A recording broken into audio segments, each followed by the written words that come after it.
મોરબીના સામાકાંઠે આવેલ માળિયા ફાટક જ્યાં અવારનવાર અકસ્માતો થાય છે ત્યાં ઓવરબ્રિજ બનાવવા માટે વડાપ્રધાન અને ગુજરાતના મુખ્યમંત્રીને રજૂઆત કરાઈ છે। મોરબીને ઔદ્યોગિક નગરી તરીકે ઓળખવામાં આવે છે ત્યારે શહેરના સામાકાંઠા અને માળિયા ફાટક ચોકડી આવેલી છે। ત્યાંથી કચ્છ અને અમદાવાદ જવાય છે અને મોટાભાગની સિરામિક ફેક્ટરીઓ પણ સામાકાંઠે આવેલી હોવાથી ત્યાં વાહનોની અવરજવર મોટી સંખ્યામાં થતી હોય છે।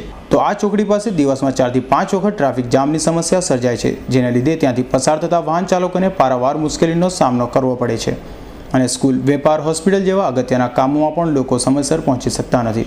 ટ્રાફિક જામ ત્યાં સુધી વાંધો નહીં, ઘણી વખતે અકસ્માતો પણ અહીં થતા હોવાથી માનવ કિંમતી જીવન પણ ગુમાવ્યા છે, જેથી તંત્ર દ્વારા આ સમસ્યાને હળવી કરવા માટે પોલીસ તો મૂકવામાં આવી છે, પણ ટ્રાફિક એટલો વધુ હોય છે કે તેને કાબૂ કરવું પણ મુશ્કેલ બનતું હોય છે।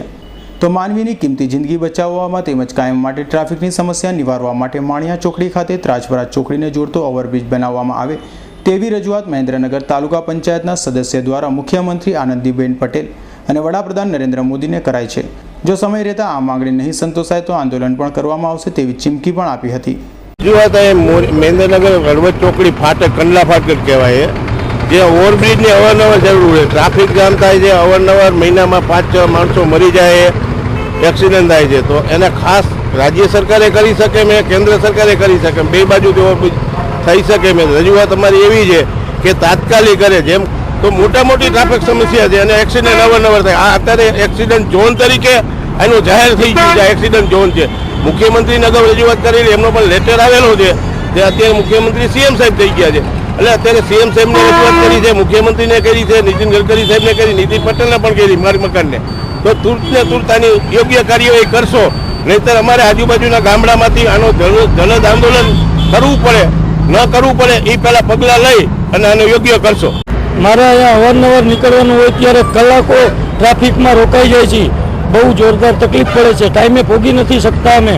ક્યારેક અમારે એવું થઈ જાય છે કે ટાઈમે જ્યાં જવાનું હોય ત્યાં જઈ નથી શકતા। આ રાજ્ય સરકારને એમને જાણ કરી છે, છતાં પણ કોઈ પગલાં લેવામાં આવ્યા નથી।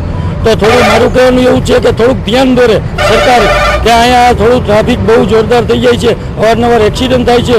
અમુક માણસો જ્યાં દવાખાને કોઈને લઈ જવા હોય તો ટાઈમે પહોંચી નથી શકતા, એ પણ પૂરેપૂરી તકલીફ પડે છે। સ્કૂલે જવા માટે છોકરાઓને પણ અહીંયા બહુ તકલીફ પડે છે, ટાઈમે પહોંચી નથી શકતા। આવું બધું અહીંયા બહુ પ્રોબ્લેમ પડે છે। મારી દ્રષ્ટિએ અહીંયા સરકારશ્રીને એમ જાણ કરવામાં આવે છે કે અહીંયા ઓવરબ્રિજ થઈ જાય તો બહુ સારું રહે।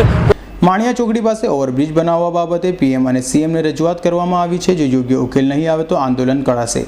રવિ મોટવાણીનો રિપોર્ટ, S9 ન્યૂઝ, મોરબી।